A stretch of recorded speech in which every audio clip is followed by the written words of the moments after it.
History of the Life of a Gentleman. Text 13.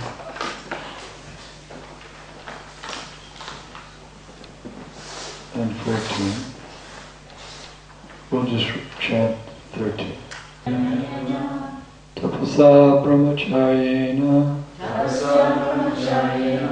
Shamena cha damena cha Tyagena sacha shauchabhyam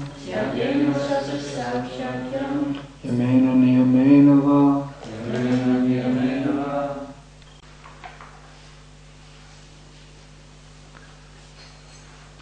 Translation: to concentrate the mind, one must observe a life of celibacy and not fall down. One must undergo the austerity of voluntarily giving up sense enjoyment. One must then control the mind and senses, give charity, be truthful, clean, and non-violent, follow the regulative principles, and regularly chant the holy name of the Lord. Thus, a sober and faithful person who knows the religious principles is temporarily purified of all sins performed with his body, words, and mind. These sins are like the dried leaves of creepers beneath a bamboo tree, which may be burned by fire, although their roots remain to grow again at the first opportunity. Purport? Someone can read.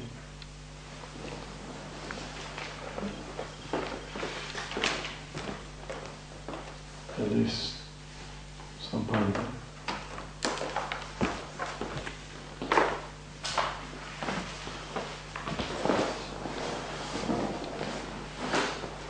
Tapa is explained in the Smriti Shastra as follows. Manushas Chendriyam Cha Aikagriyam Paramantapa. Complete control of the mind and senses and their complete concentration on one kind of activity is called tapa. Our Krishna Consciousness movement is teaching people how to concentrate the mind on devotional service. This is first-class tapa. Brahmacharya, the life of celibacy, has 8 aspects. One should not think of women, speak about sex life, dally with women, look lustfully at women, talk intimately with women, or decide to engage in sexual intercourse. Nor should one endeavor for sex life or engage in sex life. And this think about women refers to think about men also. It's the same. For a woman to think about a man in the same way is a breach of brahmacharya, or for a man to think about someone of the same gender, that's also a breach. So it's not just women. It's the principle of looking lustfully or desiring lustfully. These are the 8 aspects given by. This comes from Sridhar Swami's commentary.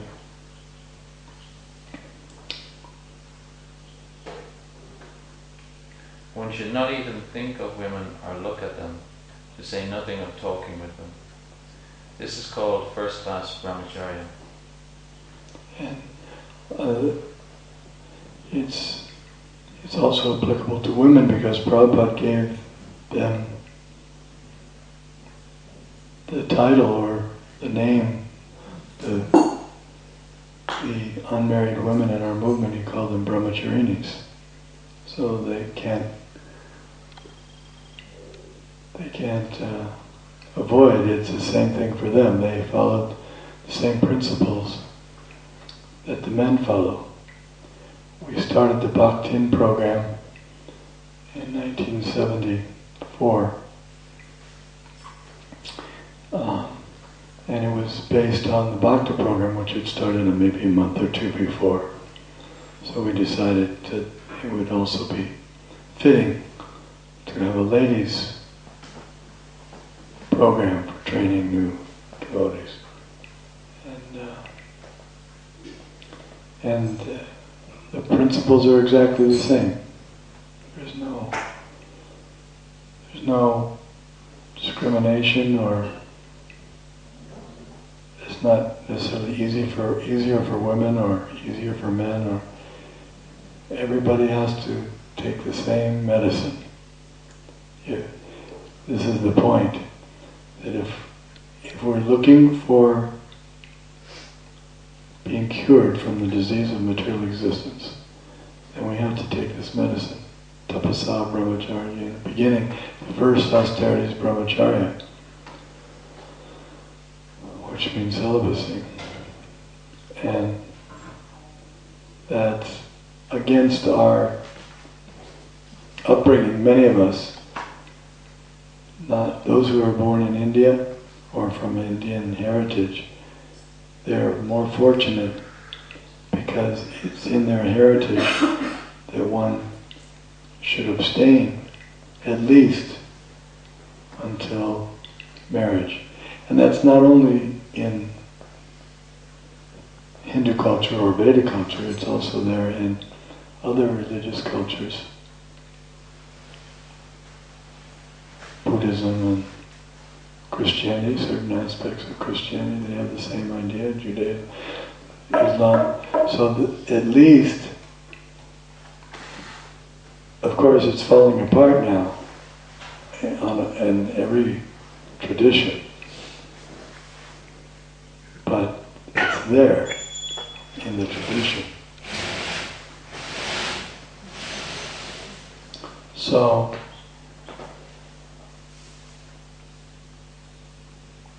everyone has the chance in their own tradition to appreciate the importance of brahmacharya, or celibacy, chastity. It's so important. Why is it that every culture recommends it? Some cultures may not recognize the value of remaining celibate for one's whole life, or for one taking a vow of permanent celibacy. Some think that that's... But even in the Jewish tradition, although officially there's no recognition of it, there are some great saintly persons that they recognize as saintly persons who did adopt that vow, that I want to give all my energy to God, and the best way to do that is to practice celibacy. Then I'm giving all my energy fully, no diversions, no distractions. This is one of the reasons that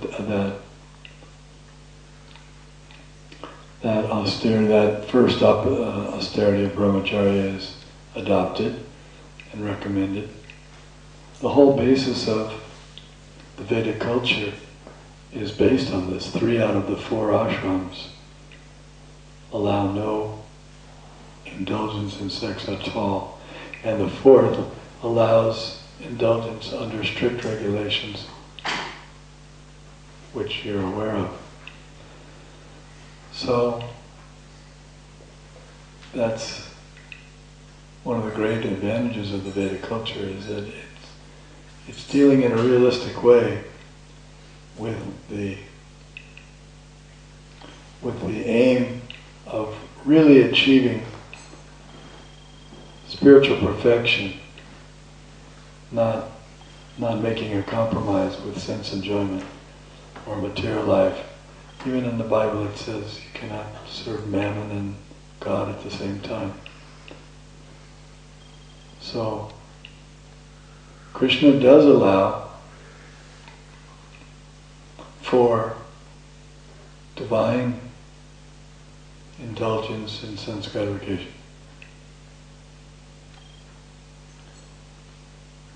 He says in Bhagavad Gita that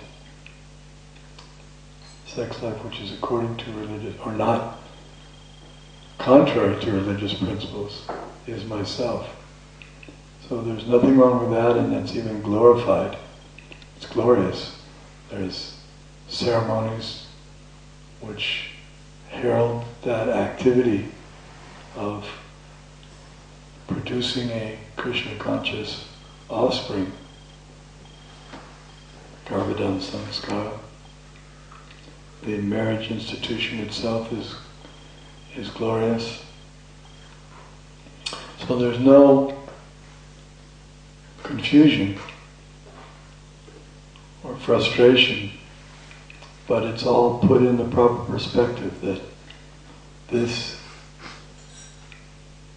particular type of activity, which has been arranged in such a way that it gives pleasure to both parties. Equal pleasure, it says in the scriptures. So, gives equal pleasure and a lot of pleasure, and the reason is that otherwise people would not beget, because it's too much trouble. If there was no such intense pleasure, then they would just choose, it's too much trouble, don't bother. So that's somehow or other, that's the arrangement of the Lord. Ingenious arrangement to make sure that the species all continue. All the species have this.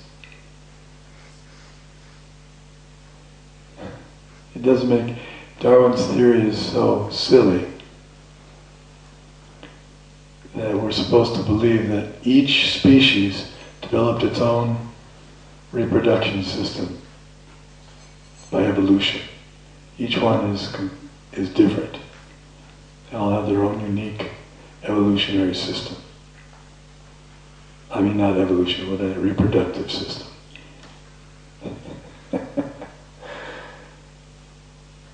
So it's mad enough to think that one universal reproductive system would have come about by chance and accident. What to speak of 8,400,000 of them, each one different and unique. How could we have ever believed in such a thing?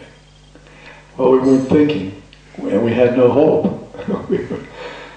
we were lost. We were completely lost in the mode of ignorance. We had no chance to get out of it. So therefore we just accepted, well, go along with it, I don't know. Sounds alright, I guess. Given sufficient time, given unlimited time, anything could happen. This is what we're basing our whole life on. Yeah, I guess anything could happen. So we had to accept such things. But now that we've learned that there is a complete science, there's a design behind everything, and it's all designed by the Supreme Being, we should put out thoughts, such thoughts from our mind permanently. Never think about them again with a positive light, because they're just so foolish. The Big Bang Theory, everything comes from nothing, and then explodes, and then becomes very orderly after the explosion. Things that make no sense at all, we accept. I think this is supposed to be this should have been my opening talk for I'm supposed to give a lecture tomorrow night on science and spirituality. So just remember, and I'll repeat it again or something. But okay, back to the topic of bright side. What was the rest of it? Bright side of following Krishna consciousness. Bright side of following Krishna consciousness, which I guess by the process of elimination means the parts that are tapasya, the parts that are austerity. Because nobody has to have a class on the bright side of honoring prasadam. Although actually, it might be necessary too, because we might think, why should I only eat prasadam? Why is it so important to offer it? I can just eat vegetarian, eat veg. So yeah, I guess that's also included. Everything's an austerity, everything's a sacrifice. Bhagavad Gita says sacrifice has to be performed for Vishnu.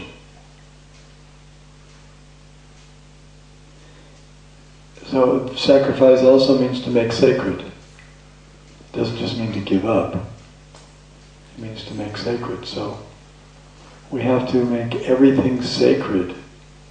If we want to go back to the sacred place, heaven, the spiritual world, Krishna Loka, we have to become sacred. We have to become like that so we can enter into it. Otherwise we'll be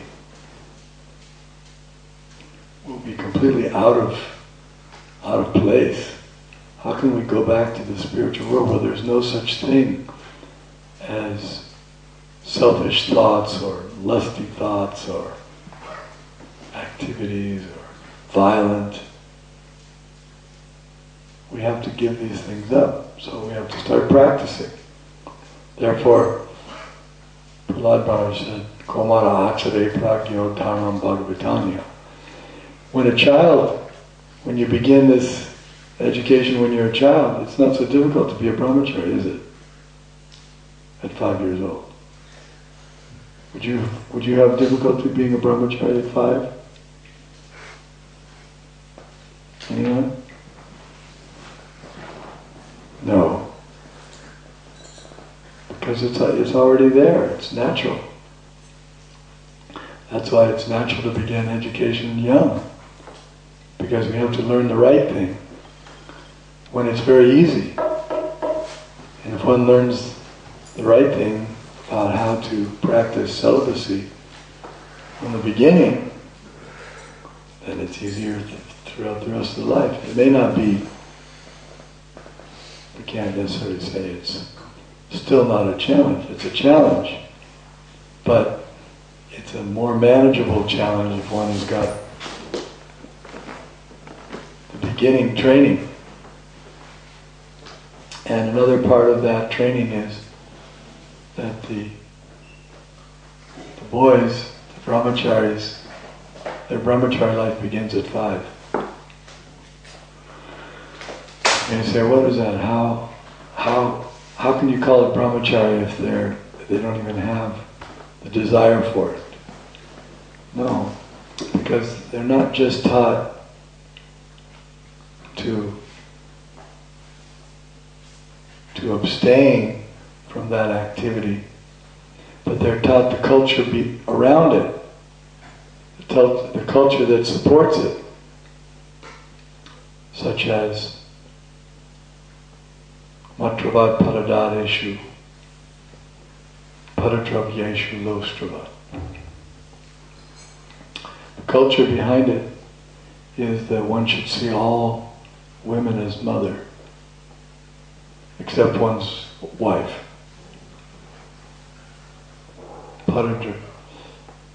Matravad paradadeshu means other women, others women.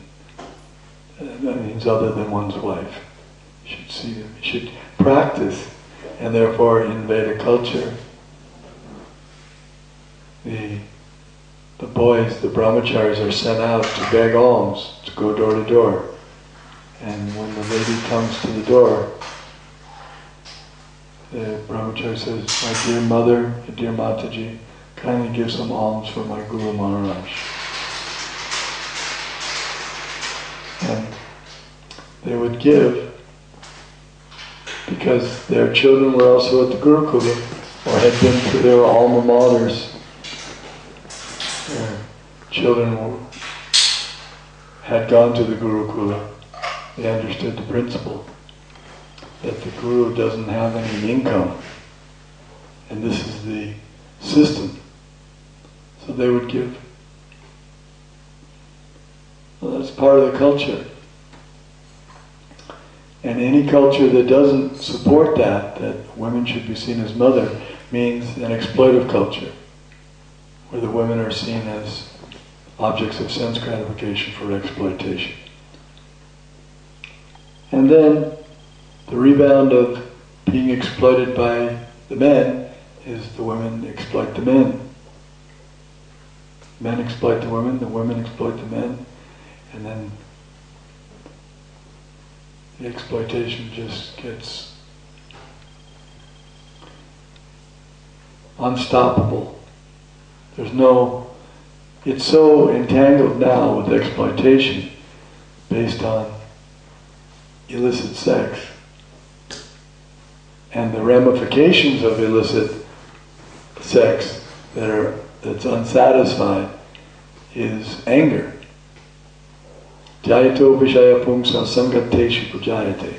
Sangat sanjayate kama, kama krodha vijayate. And anger is epitomized by nuclear holocaust, which we have nicely hanging over our heads everywhere in the world. Although in the recent times, it's not as common to think about it as before. That's good propaganda by the politicians. They've somehow or other managed to divert our attention from the impending dangers of nuclear war by newer and fresher sense gratification. So we're so caught up in the latest sense gratification phase that we don't even think that this all could be ending very shortly if one party pulls the trigger or pushes the button and the other party pushes the button. Isn't it? We practically forget that we wouldn't even have these nuclear missiles, but they're there. So, it's insane. It's an insane society. And if we don't mind living in an insane asylum, then that's okay. Just keep things as they are. Have you ever been to an insane asylum? Anyone? Yeah. It's pretty frightening. Everybody's off on their own world, completely incoherent with others, and interactions are very strange. Should make us sober up, because that's what the material world is. It's a big, and it's a big intensive care unit, insane asylum. Very serious. And if we don't mind being part of that, then yes, go ahead with it. But then only one lifetime, because after this lifetime, then you become an animal, because you lose the opportunity. You got the human form, you got out of the insane asylum, you're supposed to be able to think now, to reason, the rational animal, but you didn't do it, you voluntarily went back to the insane asylum. Okay, now you become an animal again. But if we don't want to become animals, if we don't want to be in insane, if we don't think insanity is wonderful, then we have to perform tapasya. That's all there is to it. There's no other. I was listening to an interview with Bhavan's Journal. It's a magazine in India. And they were asking so many questions, and Prabhupada was answering. And one of them was, are austerities required? I just heard that this morning. Prabhupada said, certainly, austerities. Performing all these samskaras and all these rules and regulations, they're certainly required.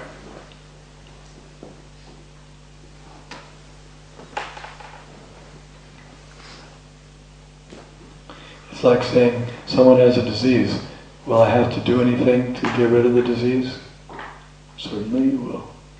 Certainly you'll have to regulate your diet. Certainly you'll have to regulate your activities.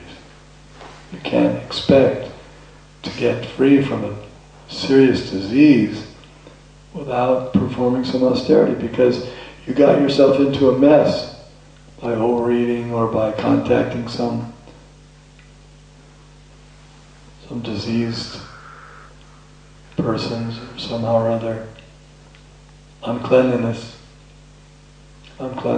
overeating, anxiety, somehow or other you made yourself prone to get the disease. Now you got it, now you have to undergo some austerity.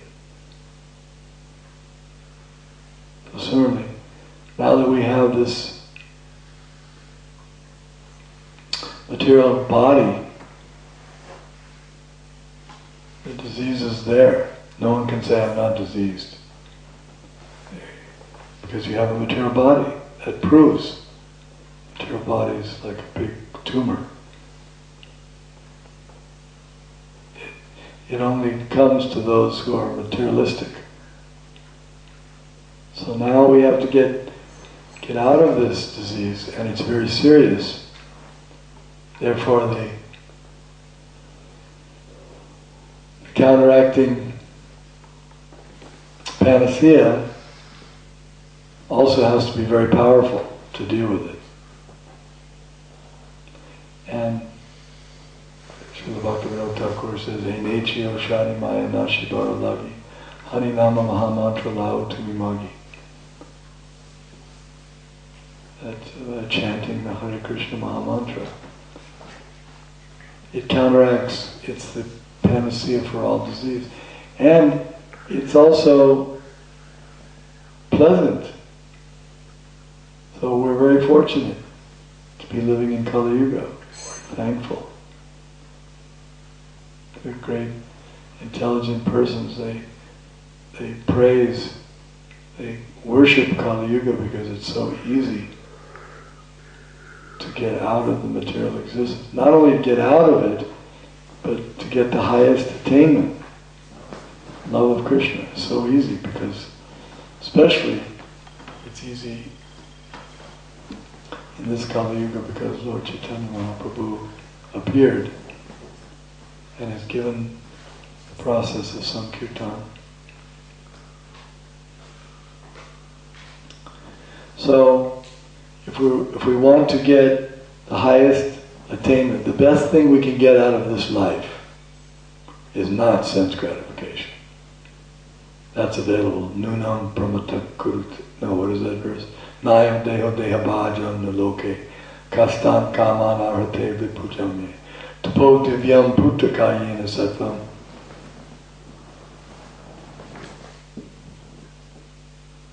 Shujyet brahmasokyam tvanantam.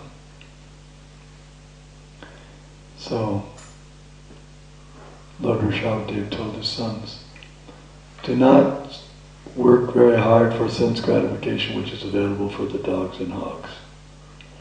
Engage yourself in divine austerity. And then you get brahmasokyam tvanantam. You get unlimited spiritual pleasure, unending. So that's the price we pay.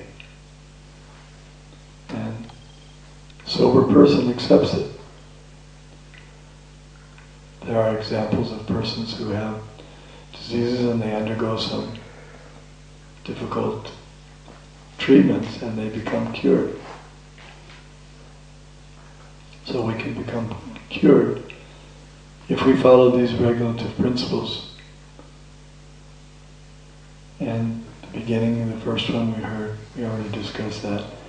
The other is controlling the tongue, not eating meat, fish, or eggs, or things that are not offered to Krishna. Not gambling. Engaging the mind. Gambling is just letting the mind go. It's like playing a game. The word gambling comes from the Old English gamanam, which means gaming. So it's gaming. And what is gaming? Playing games means just let your mind become like an animal. You throw a ball for a dog, he thinks it's the most important thing in the world. He'll drop everything practically for that. And he can go on and on. He can go on and on. You can throw the ball so many times. He'll just keep doing it as if it's fresh and new and a great source. Because his mind is not very advanced. He can't go beyond that. So when we engage in such gaming, gambling, it means we're not controlling our minds. We need something to control our minds. We're so bored, or we're so miserable. Either way, boredom is misery, or we're just overwhelmed with anxiety, so we're thinking somehow or other I have to escape this.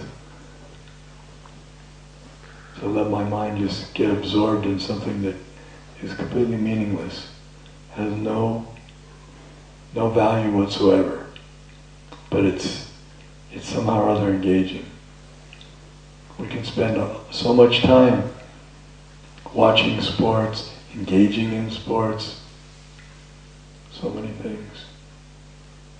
And then of course we try to make it seem, like modern society has made it seem as though sports are one of the best things you can do.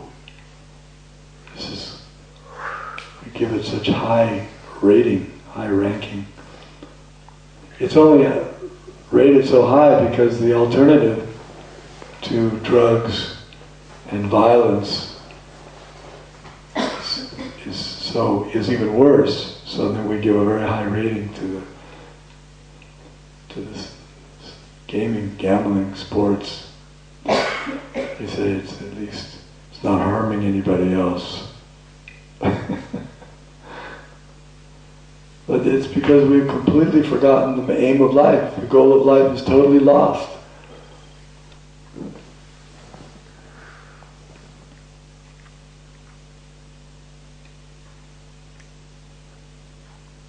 Life is not meant just for wasting on such frivolous things. Like a man whose house is on fire, but the game is on. So he can't leave the television, he just can't leave. The big game, the Super Bowl's on, he can't. So he gets burned up. Just because he wanted to see that it was too addicting. So we're just getting burned in the material existence. The fire, blazing fire of material existence is burning us. And we're inanely going on. So, illicit sex, intoxication, intoxication, same thing. It's gambling. It's not controlling the mind. So these things need to be controlled. And that's why we can't add on intoxication on top of we're already intoxicated. Everybody who has a material body is intoxicated. Therefore, if we add intoxication on top of that, double intoxication is too much. So these are another question that was asked by the Bhavan's journal was, same idea. What about austerities and these things? And Prabhupada said, yeah. Or they asked, what about becoming a Brahmana? Prabhupada said, yes, that's very good to become a Brahmana, or performing the samskaras. And Prabhupada said, the samskaras should be rejuvenated up to the minimal point, to the minimum that's required. He wasn't in favor of trying to restore all the samskaras. He said it wouldn't be possible anyway. But he said some of them are required. And he mentioned the one Brahminical. He said that's important. And how does it work?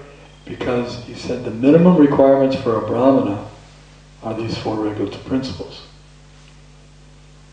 And that should be reinstated. But he said that's already reinstated in our Krishna Consciousness movement, because as soon as someone becomes a devotee, he's automatically following these principles. He's automatically a Brahmana.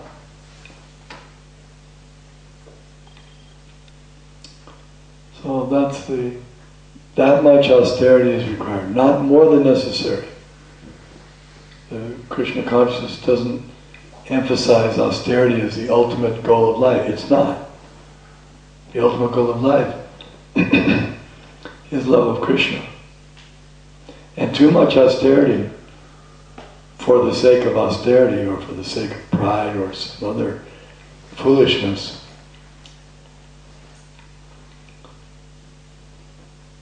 is detrimental for devotional service. Yukta ahara viharasya, yukta chestasya karmasu, yukta swapnava bodhasya, yoga bhavati dukkha. Just like the austerity of driving without sufficient sleep is not intelligent. It's foolishness. And it's not conducive to spiritual advancement, because it's not one who does not sleep enough, cannot practice yoga, cannot practice bhakti yoga if you try to drive without sufficient rest. That's just a side note for another class. But these regulative principles, or so-called austerities, what's the next painful austerity? The next painful one is getting up early. Oh, that was so painful. But once one gets a taste for it, then he will never give it up. He keeps wanting to get up earlier and earlier.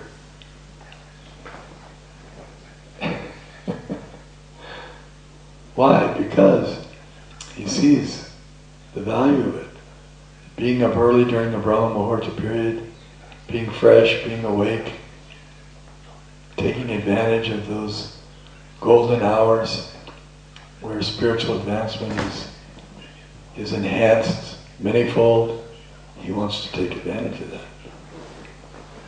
Whereas the karmis, the materialistic persons, the fruitive workers, they want to be up late at night when things become really crazy and dark and demoniac. They like that. Nighttime.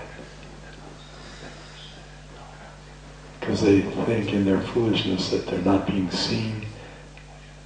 It's like when people go to Las Vegas, they have a slogan, what happens in Las Vegas stays there. They think nobody sees, but God's also, He's watching there. He knows what's happening. The demigods are watching.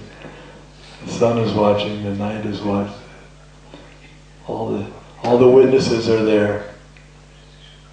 But they like to think, it's a haven for sense kind. So late night,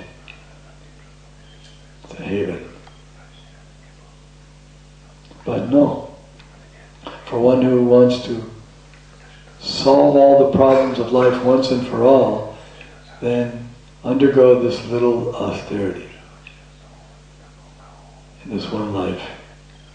Actually, if we undergo some regulations in this one life, then that's it. After that, the spiritual world, it's no longer really austerity. Everything there it's only austerity for us in our present state. It's not austere for them because it's natural bliss to do everything for Krishna when you have a taste for it. Even some philosophers or people, they'll say, if you like Krishna consciousness, if you like to do it, that's fine for you. But don't try to push it on me. So even they will admit that if you like it, then okay, there's nothing wrong with it, I guess. But I don't like it. So, same idea that if you're on the transcendental platform, then such austerities are not even austerities anymore. They're just everything about Krishna consciousness is enjoyable. That's not the case in the beginning. In the beginning, some of the things are bitter. But we take the bitter medicine.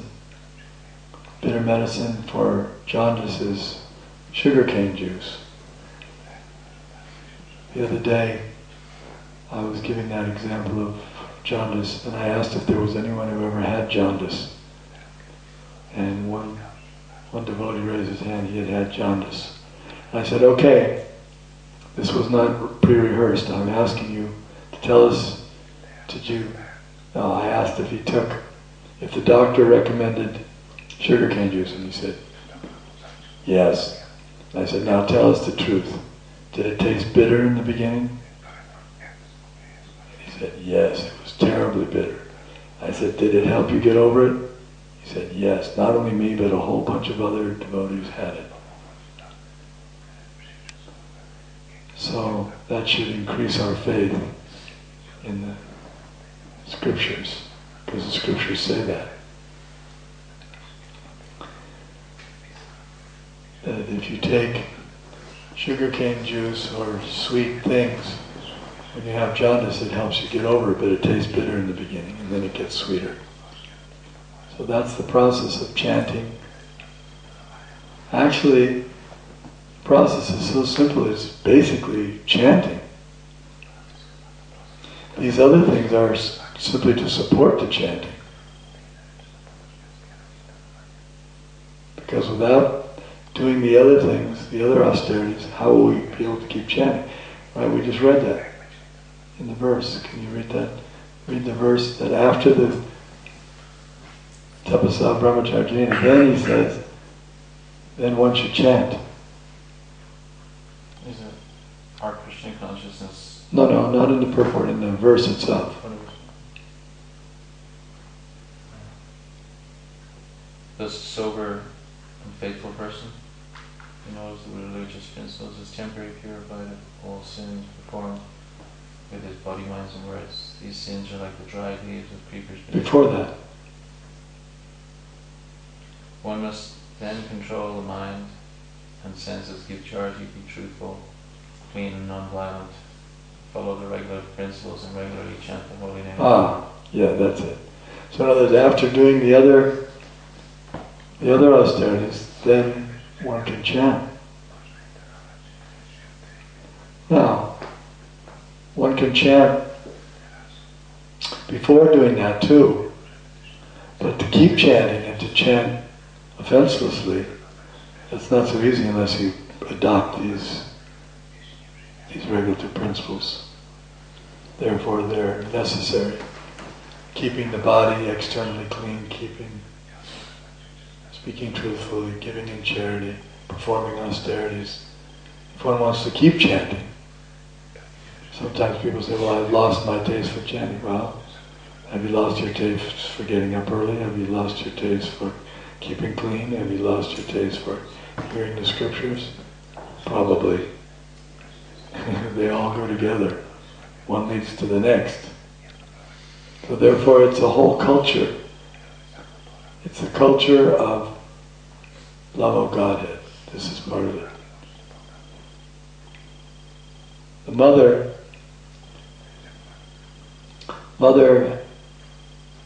I don't know, but I would suspect that her mother and the elderly ladies in her family, before she has her first child, they tell her, you're going to have to get up in the middle of the night and you're going to screaming and it's going to be austere. But she doesn't mind.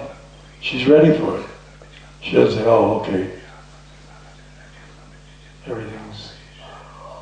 don't want to get married, Of course now even the propaganda is so strong.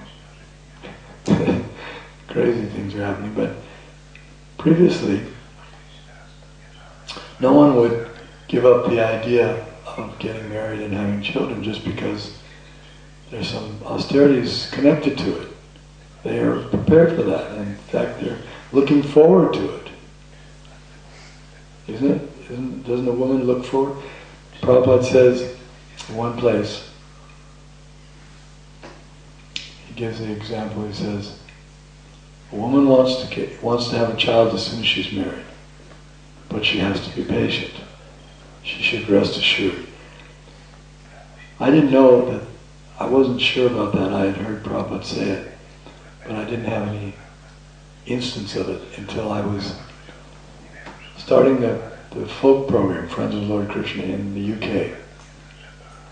And I was with a brahmachari, we were going around, we had a car, and we would go around and we would visit people in their homes.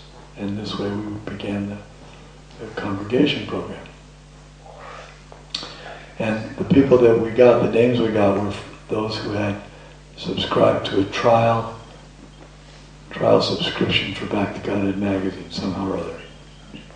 So there was this one family, lived in Newcastle, the Lesters, young couple, not very old, early, maybe mid-20s. And so they were just wonderful. They really loved Krishna Consciousness, everything. They were so happy we came. We stayed there for a few days, and they were asking so many questions. And one of the questions that the wife asked was, I really desire to have a child. They'd only been married a short time, but she wanted to have a child right away. And so Prabhupada's statement was proven. She was saying, I want to have a child right away, what to do? And I just repeated what Prabhupada said, you have to be patient. Later on they got, I think, 4 or so. So, my point was, what was the point?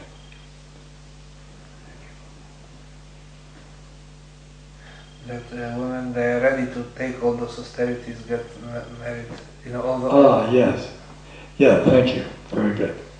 Yeah, because they wanted, in other words, she wanted the child, even though she knew it would be an austerity.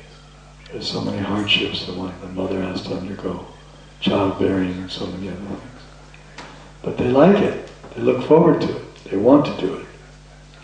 So similarly, we should be like that, eager to take on the austerities, the regulations. Because the reward is so great, we get Krishna, we get love of Krishna, we get out of this material world, we get liberated from the cycle of birth and death.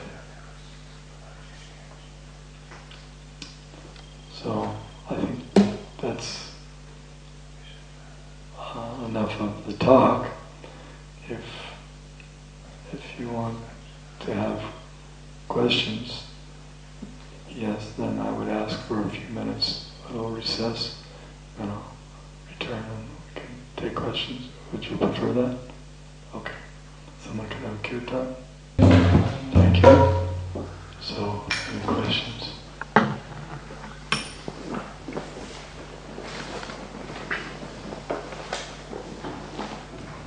Yeah, I have one question about brahmacharya. You mentioned that it starts at the age of 5.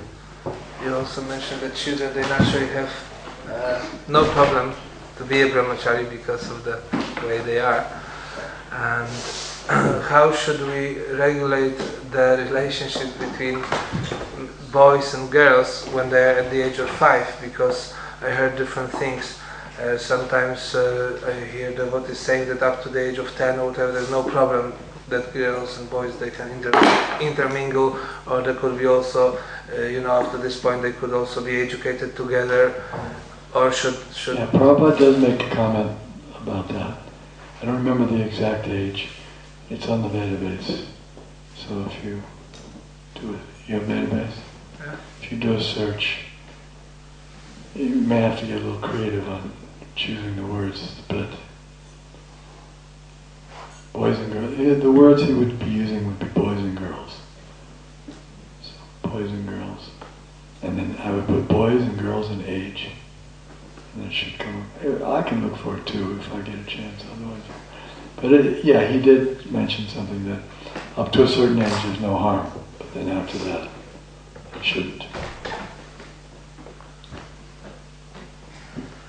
another thing, as far as children are concerned, in our society presently we can see that some people they use the term mother or Mataji towards women, but there are many who use Prabhu towards women, and it may be confusing for children. Or how do we? Because it is said that brahmachari should learn how to see every woman as mother. I had explanation by Urmila Mataji. She's saying that this is just material consideration, but we can we can go higher and see them as Prabhu, as master, because that's spiritual, and we are spiritual society. It's true. We can. So. And they are. We should see them as master also. There's nothing wrong with that because they're Vaishnavas. Mm-hmm. That applies across the board. Any Vaishnava is our master. So that's certainly okay. But then the other is also okay, and so sometimes we're playing the roles. These are just roles, temporary. Female role, male role. And so sometimes in carrying out those roles, there are certain expectations and certain activities. It's like if I'm playing the role of being a father, then the one who's playing the role of being my son will call me father. And I don't necessarily say you have to call me Prabhu, because I'm a Vaishnava. In other words, there's some adjustment there. Because yes, I'm a Vaishnava, but I'm also playing the part of a father. So for my son to call me father, that's fine. And I like it. And there's nothing wrong with it, and it's healthy. Even though the son may realize that I'm a Vaishnava. So, because Prabhupada made such a point of it, that women should be called, every man should address women as Mataji, therefore, that's the only reason we're kind of stuck on it. Otherwise, we don't really care. It doesn't really matter what name we give each other. We want to be respectful to all living entities, and especially to Vaishnavas and Vaishnavis. So, if there's any disrespect, that's to be avoided. One should certainly be respectful to, because if one disrespects a Vaishnavi, the reactions are horrendous. Look what happened to Duryodhana. He lost all of his longevity, he lost his prestige, he lost his wealth, he lost his kingdom, he lost his body, he lost everything. Because he disrespected Draupadi. So there's certainly no disrespect, and the only reason some devotees are sticking to the point is because Prabhupada made it such a strong encouragement that that was the proper standard in Vedic culture. So that's all. At least that's the only valid. If there's some other reasons, someone else has some chauvinistic idea that they're better than the soul inside a female body, that's their problem. It's not. But it's certainly not the idea of those who are in knowledge. Okay? Yeah. Another question? Or anyone else? Alright. I was, when you're talking about austerity and the nature of kind of relationships between brahmacharis and women, or brahmacharinis, or whatever stage or ashram people are in, I'm quite concerned, kind of recently, in recent years, with the rise of social networking and stuff like that those boundaries, because it's not a direct face-to-face encounter, seem to be worn away. So you have people linked into each other and talking frivolously on the internet and different stuff like that. So, what is the standard? Can somebody call themselves brahmachari or brahmacharini and then still have a horde of male and female friends, or girlfriends and boyfriends and this stuff. See what I mean? Like, you know, it's one thing to sit here talking Shastra, but then they go back on the computer and it's like kind of like lol and all this kind of nonsense going on between men and women on the internet. And it's not service related, whereas when we were young in ISKCON it was kind of past the salt. Yeah, this was brought up in, and I was just in some other places, and they brought up the same point. This internet, Facebooking, and what is it? How to deal with it. It's a disaster. It really is a disaster. It's a Kali Yuga. It's like all the disasters that come in Kali Yuga. What about the credit card boom? A disaster. Everybody's in debt. Everybody is taught, encouraged to buy things more than they require, even though they don't have the money. Some of them don't even have the intention of paying back. It breeds all bad things. So many of these things breed all bad things. What can we do? There are, and as you pointed out, that because of pure association and bad upbringing, they become attached to it, and then if you try to restrict them, then they become angry. But the result is they lose their Krishna consciousness by these activities. So that's the bottom line. So if they are sincere, and if they do want to get free from material entanglement, then they have to voluntarily give it up. Otherwise, they won't make any advancement. It's very simple. You can't make advancement and flaunt. You can't flaunt the system, Krishna's instructions, and expect that just by giving yourself a name or putting on, what is it, neck beads, Kali Chela. What was it Bhaktivinoda Thakur says? He's wearing neck beads, he's got tilak on his forehead and his neck, but he's engaged in mixing with women, therefore he's Kali Chela, he's actually a disciple of Kali. So it's a serious blow, in a sense, for Vaishnavism, because it makes it even more difficult than it was before. But it's a great, you could say, glorification of the chanting, that if they chant, they can even get free from that, if they become attached to chanting. Sometimes we throw up our hands and say, what about this new generation of Guru Kulis? What are we going to do with them? They mix unrestrictedly. How can we? Well, they didn't go through the same kind of mixing that we did. That's to their great advantage. But then they have adopted their own type of mixing, which is in many ways similar. And we just have to hope that the same thing happens to them, is that they get a genuine taste for chanting, and then they give it up. If they don't give it up, then of course the advancement is restricted.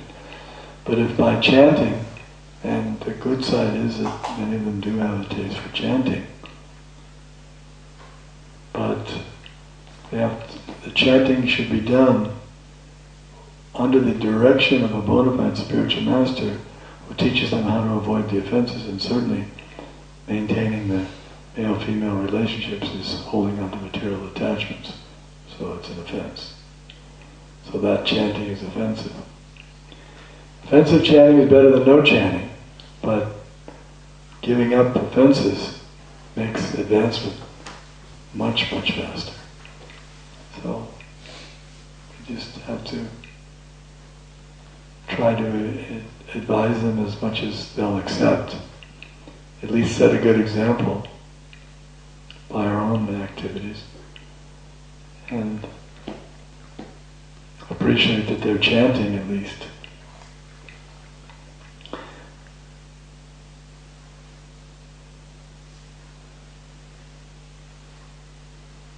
Any other?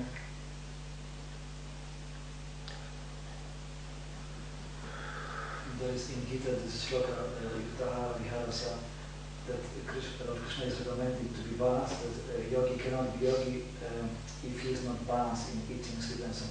But simultaneously, Chaitanya Mahaprabhu, there is one shloka that is written, he is very pleased when devotees perform severe tapasya, like Raghunath Das Goswami, for example, he would eat in very light, sleeping very light. Goswami also. Yeah, but he didn't. Yeah, okay, that's a nice point. Lord Chaitanya is very pleased if someone can do that. But who can do that? If we try to do that, it just becomes imitation.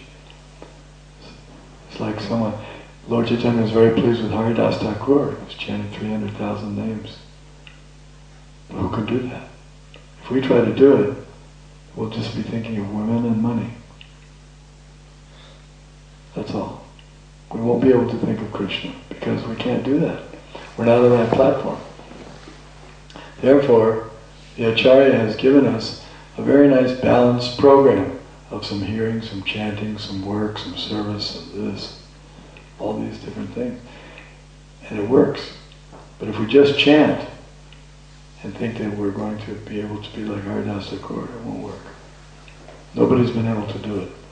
Even when I was present when Prabhupada gave initiation Babaji in our movement. He only gave one Babaji initiation. And the devotee had been diagnosed as a terminal disease that he would die within a certain period of time, not very long. He was young, he was in his 20s. And so that knowledge was brought to Prabhupada, and Prabhupada said then he should, if he knows he's going to die, then he can take Babaji initiation, just go to Vrindavan and chant. So I gave him that, and the boy went to Vrindavan, but very soon he became restless. Couldn't do it. Even though Prabhupada said, the reason I'm giving him Babaji is because you're thinking that you're going to die at any moment. That's a symptom of a Mahabhagavata. So he gave him a chance to become a Mahabhagavata, but he wasn't able to do it. And you may ask what happened. Well, he got cured somehow or other, and he didn't die. At least not then. I don't know what happened to him since. I haven't heard. So many years. So, in other words, yes, if you can do it, if you can eat a pat of butter every alternate day, as Raghunath Das Goswami did, wonderful. That'll please Lord Chaitanya. But he didn't reduce his chanting, his obeisances. He was offering obeisances to 100,000 Vaishnavas every day, chanting so many rounds, writing books. He didn't just sleep. If someone, that's the principle behind the Ekadashi vow. The Ekadashi vow, if you can stay up all night and just chant the glories of the Lord and not eat any water even or food, great, if you can do it. But if then in place of that you have to reduce your other services and do other things, and that's not recommended. And that's why Prabhupada didn't introduce it. He told us what the real Ekadashi means, not even eating anything and doing all these things. But then he himself didn't practice it, nor did he really expect the devotees to do it. But if someone can do it, then all glories, that's wonderful. But the point is not to trade off. I do this one austerity, but then I engage in some nonsense on the other side to make up for it, which is a tendency. So be careful, because because there's generally when we try to do something beyond our level of advancement, it means we're trying to get something material out of it. Fame, recognition, profit, women, these types of things. I'll impress. And that's not good. Those things are not healthy, those desires. Just like someone wants to take sannyas prematurely. Why? Well, it's obvious, because when you're sannyas, you get mahaprasadam, whatever you like, you get sleep on a bed, they offer you a bed wherever you go. Of course you don't have to take it, but most of us do. Given so much respect, people bow down, and so many things that are enhancing, or shall we say pleasing, to the ego or the false ego. So sometimes we may want to take it for not necessarily the right reason. And that's not good. Because then by taking sannyas for the wrong reason, because if we're not actually ready for sannyas, then having taken it for the wrong reason is not going to help us. Not going to save us. Because the material desires will be there. So prematurely trying to be a renunciate means it's not really that you want the renunciation. What you really want is the sense gratification that's accompanying it. The respect and all that. But you don't deserve it, so when you get it, you won't be able to properly utilize it, and it'll degrade you. And then you'll fall down. And that's not good. Better to be an honest householder who's recognizing his limitations, who recognizes his position. I still have some attachment for these things, therefore let me engage in them in a regulated way and gradually make progress towards renunciation. But if one tries to artificially be something he's not ready for, there's nothing glorious about it. Because it's based on the improper. And therefore, Prabhupada was very hesitant to give sannyas. Sometimes devotees wanted sannyas. They said, Prabhupada, I really want to take sannyas. He said, why? What is it? Why do you want? Why do you want to take sannyas? And he often found that there was some desire for respect or some of the perks that go along with that ashram. And he didn't agree with it, Prabhupada. So did I answer your question?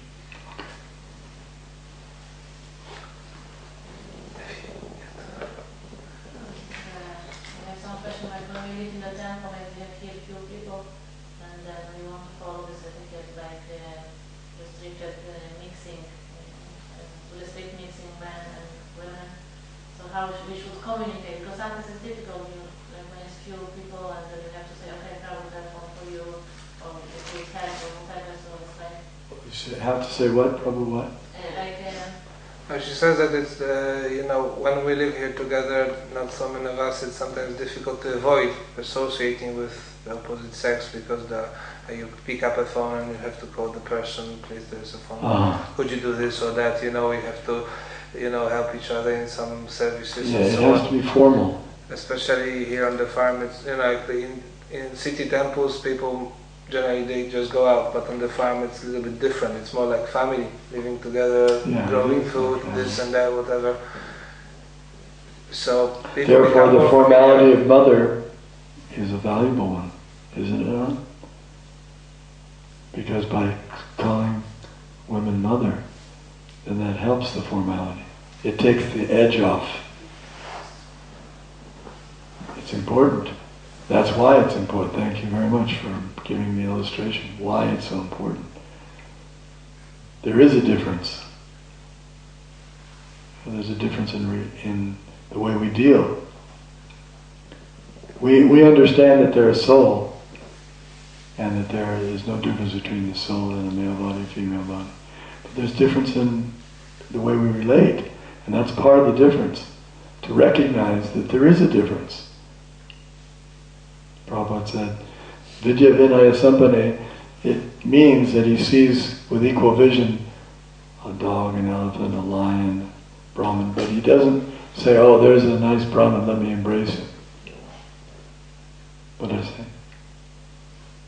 He sees a lion, he doesn't think, what did I say? Anyway, forget what I said. He sees a lion, he doesn't think, oh, let me embrace him like a Brahmana. No. Different treatment. So the answer to your question is, you have to be extremely formal and don't let down the formalities, even though it's a family. And I have experience of that too, because in the Los Angeles temple where I joined, Prabhupada was personally there, and it was close. In some of the temples, like San Francisco, it was so close, they all lived in the same room. There was only one room. And that's close.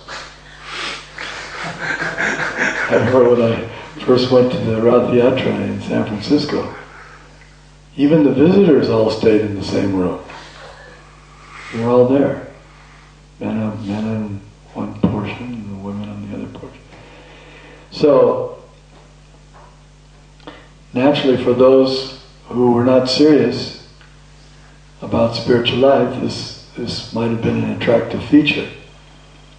But for those who were serious, they were so fixed and so engaged in devotional service by their leaders that there was no problem, because it was strict and it was formal. So that's the solution. There can be close proximity, provided it doesn't go beyond the point of for the sake of devotional service. As soon as it becomes casual, as soon as it becomes frivolous or whatever, as soon as we forget the formality, then there's problems. So that's my advice. Keep it formal. Then it's all right. You can have respect for the devotees in the gender, certainly, but the way of dealing has to be done in a way that doesn't compromise the ashrams that we're trying to be in. For example, social principles. Both parties should be careful about how they dress. If the men are not careful about the way they dress, they incite a spirit of sense gratification. If the women are not careful how they dress, how they speak, how they behave, as soon as one starts giggling, that creates a certain atmosphere. Therefore the first thing we read in this verse was, the purport was the 8 principles of brahmacharya. One of them is dallying. Smartavya, smarnam kirtanam keli. Keli means dallying. Dallying, you know what dallying means? Flirting. Unnecessary discussions, frivolous. If, in another place Prabhupada says, if a male has to speak with a female, he should do so. It should be short and to the point and only for service. Otherwise he shouldn't. So if that's the parameter, if that's the guideline, then generally the association should not be at all. But if it's required for service, then it should be short and to the point. And then go on with other business. He said that about begging alms also.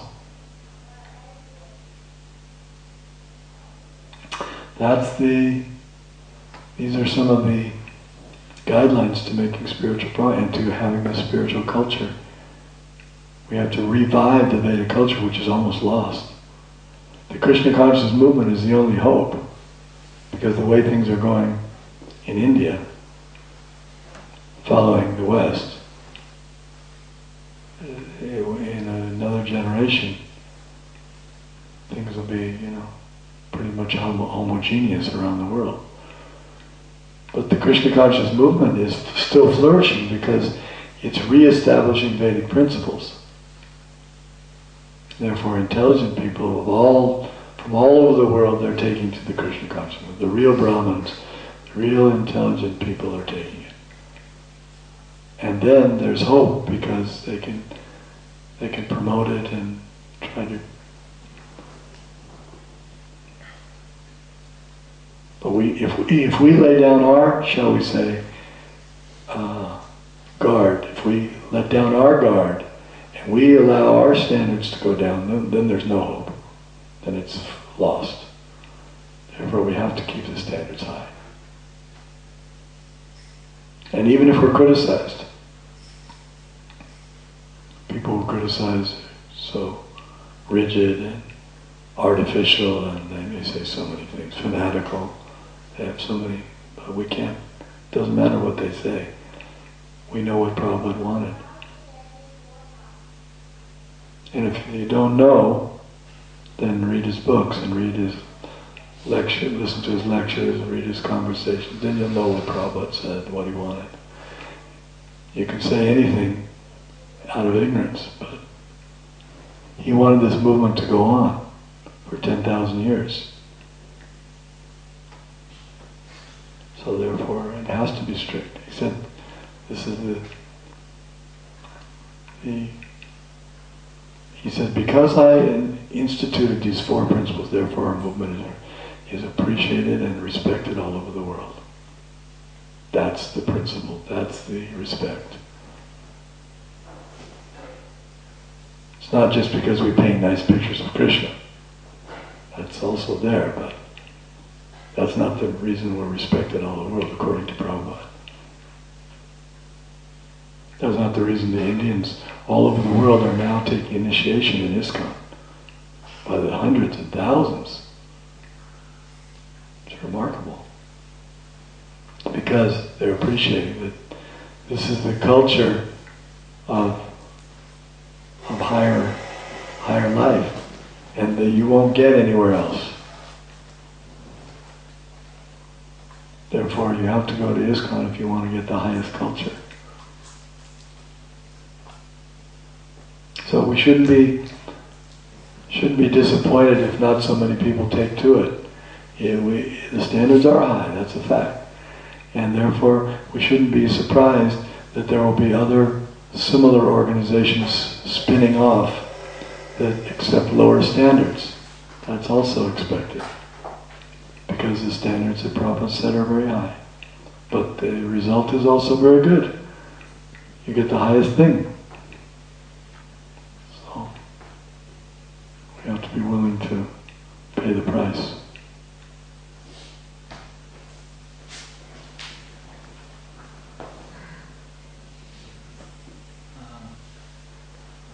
The question is about the training of the ladies. Because more or less they're getting training as a brahmachari and like a brahmachari. They're going on sankirtan, they're learning how to give classes and different things like a brahmachari. It's not harmful to them to do that because in the finally they have to get married.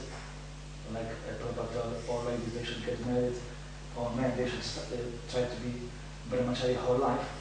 The question is that it's not harmful for them to train them like this, and then later they have to anyway be trained as a wife or mother.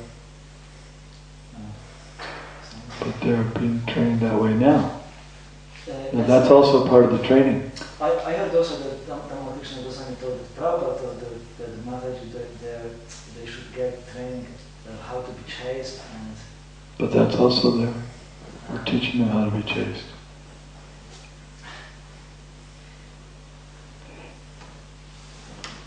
Not necessarily in the traditional in the strict traditional way, but teaching them to go on Sankirtan and chant and give classes was not something that Prabhupada avoided.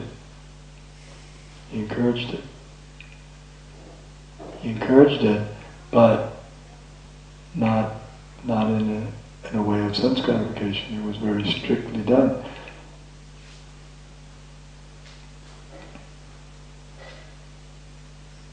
In India sometimes he made a different policy. For example, in India, I think he had a policy where the men did the puja, because it would have created such a wave of opposition from the very strict. So therefore, in some places he may have done that. But in the West he had them doing puja, offering artis, cooking, things that traditionally are not accepted in certain temples in India. So, but there's no harm. I've never, at least myself, I've never had any difficulty with hearing from Lady Vaishnavis. Their realizations are just as valid. If they've understood the Shastras and they're surrendering to Krishna, just as valid. But it doesn't mean after class we go and become frivolous or let down the guard. In other words, we respect it. Still, there's that the differences have to be remembered. That it's not the same. But the spiritual principle is the same. They're surrendering, a woman is surrendering as much as a man. It's not that it's easier for them, therefore their surrender is less. Nor is their advancement less. Mami bhartavya pashritya. Mami bhartavya pashritya ye pishu papayona striyo vaishastata shudras jepi janti paramgata. They can approach the supreme destination. Of course, that's what you brought up is perhaps a controversial topic, which maybe is beyond the scope of this talk. But just my reply, based on my experience with Srila Prabhupada and how he introduced things in this movement, I didn't see any problem if it's done in a strict way, in a careful way, not frivolous, then there doesn't need to be any harm.